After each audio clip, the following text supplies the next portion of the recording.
मैं हूं अंग्रेज और मैं जा रहा हूं व्यापार के बहाने भारत को गुलाम बनाने। मैं वहां के लोगों में फूट डालूंगा एवं राज करूंगा। तो वीडियो को पूरा देखें और चैनल को सब्सक्राइब कर लीजिए। जरा सोचिए, बस एक पल के लिए अपनी आंखें मूंद लीजिए और उस दौर की कल्पना कीजिए। एक ऐसा देश जिसके खेत सोना उगलते थे, जहां के कारीगरों की उंगलियों में वो जादू था कि दुनिया हैरान रह जाती थी। एक ऐसा मुल्क जो पूरी दुनिया की अर्थव्यवस्था का 25% हिस्सा अकेले अपने दम पर चलाता था। दुनिया इसे आदर और लालच से सोने की चिड़िया कहती थी। ये वो जमीन थी जहां दुनिया फतेह करने निकले सिकंदर के हौसले भी टूट गए थे, जहां मोहम्मद गौरी जैसे हमलावरों को भी इस मिट्टी पर कब्जा करने के लिए 17 बार मौत से टकराना पड़ा था, जहां मुगलों को भी अपनी जड़ें जमाने में सदियां लग गई थीं। लेकिन सोचिए, जिस देश को बड़ी बड़ी फौजें और तलवारें नहीं झुका पाईं, उसे समुंदर पार से आए कुछ व्यापारियों ने इतनी जल्दी अपना गुलाम कैसे बना लिया। लेकिन फिर समुंदर की लहरों को चीरते हुए व्यापार के भेष में कुछ सौदागर आए। उनके एक हाथ में तराजू था, लेकिन उनकी आंखों में छिपी थी एक प्यासी तलवार। उन्होंने हमारे मसाले नहीं खरीदे, उन्होंने हमारे जमीर का सौदा किया और देखते ही देखते वो सोने की चिड़िया लोहे की मोटी जंजीरों में जकड़ दी गई। आज हम इतिहास के उस बंद दरवाजे को खोलने जा रहे हैं जिसे किताबों में ब्रिटिश राज कहा जाता है, लेकिन असल में वह इंसानियत के सीने पर किया गया अब तक का सबसे बड़ा अत्याचार था। यह खौफनाक कहानी शुरू होती है उस काली तारीख से जब भारत की किस्मत पर पहला और सबसे गहरा घाव लगा। तारीख थी 23 जून 1757। जगह प्लासी का मैदान। बंगाल का नवाब सिराज उद दौला अपनी विशाल सेना के साथ सीना तान कर खड़ा था। उसके सामने थी ईस्ट इंडिया कंपनी की मुट्ठी भर फौज, जिसका नेतृत्व कर रहा था एक ऐसा आदमी जिसे नफरत और लालच का दूसरा नाम कहा जाए तो गलत नहीं होगा। Robert Clive. कागजों पर यह एक युद्ध होना था, लेकिन उस दिन मैदान ए जंग में जो हुआ वह युद्ध नहीं, वह धोखा था। एक ऐसी गद्दारी जिसने आने वाले 200 सालों तक हिंदुस्तानियों का खून चूसने का लाइसेंस अंग्रेजों को थमा दिया। नवाब की सेना का सेनापति मीर जाफर अपनी हजारों की फौज लेकर युद्ध के मैदान में खड़ा रहा, चुप खामोश, बिल्कुल एक पत्थर की मूर्ति की तरह। उसकी तलवार म्यान के अंदर ही सोती रही, जबकि अंग्रेजों की बंदूकें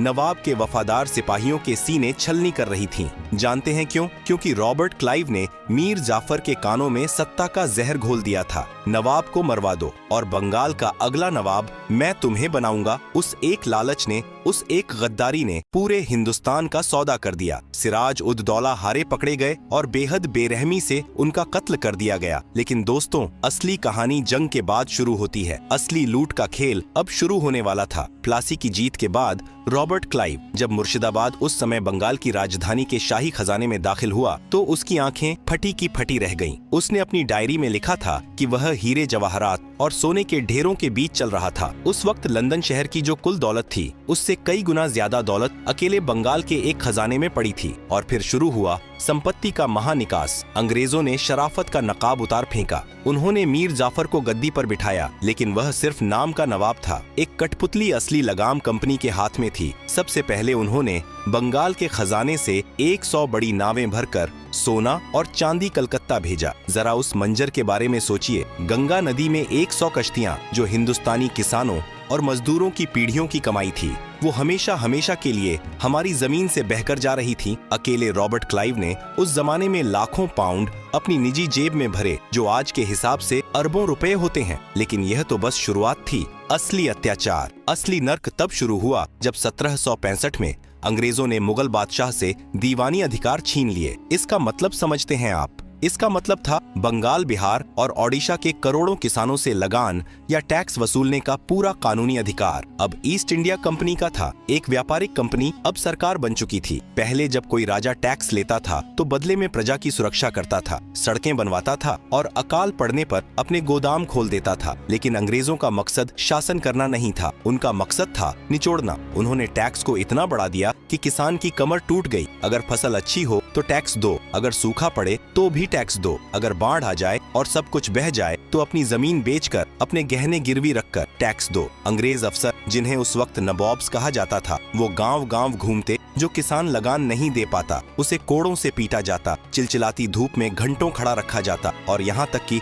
उसके बच्चों को गुलामी के लिए बेच दिया जाता। जहाँ पहले किसान अपनी फसल का 10% हिस्सा राजा को देता था, अब अंग्रेज 50% से ज्यादा छीन रहे थे। पैसा गंगा के किनारे से निचोड़ा जाता और टेम्स नदी लंदन समंदर के किनारे निचोड़ दिया जाता। बंगाल, जिसे कभी जन्नत ए निशान राष्ट्रों का स्वर्ग कहा जाता था, अब एक कब्रिस्तान में बदलने लगा था। खेत सूख रहे थे, चेहरे मुरझा रहे थे, लेकिन कंपनी की तिजोरी का पेट नहीं भर रहा था। लेकिन दोस्तों, अत्याचार की हद तो तब पार हुई जब कुदरत ने भी हिंदुस्तान से मुंह मोड़ लिया और अंग्रेजों ने इंसानियत का गला घोंट दिया। मैं बात कर रहा हूँ 1770 के उस खौफनाक मंजर की जब जिंदा लोग मुर्दों का मांस खाने पर मजबूर हो गए थे। दुनिया का सबसे बड़ा मानव निर्मित अकाल हिंदुस्तान के दरवाजे पर दस्तक देने वाला था। एक ऐसा दौर आने वाला था जहाँ माएं अपने बच्चों को नदी में बहा देंगी क्योंकि उनके पास खिलाने को एक दाना नहीं होगा। और उस वक्त, उस दर्दनाक वक्त में जब लोग तड़प रहे थे, अंग्रेज अफसर क्या कर रहे थे? वो अपनी शराब के जाम टकरा रहे थे और लगान की दरें और बढ़ा रहे थे।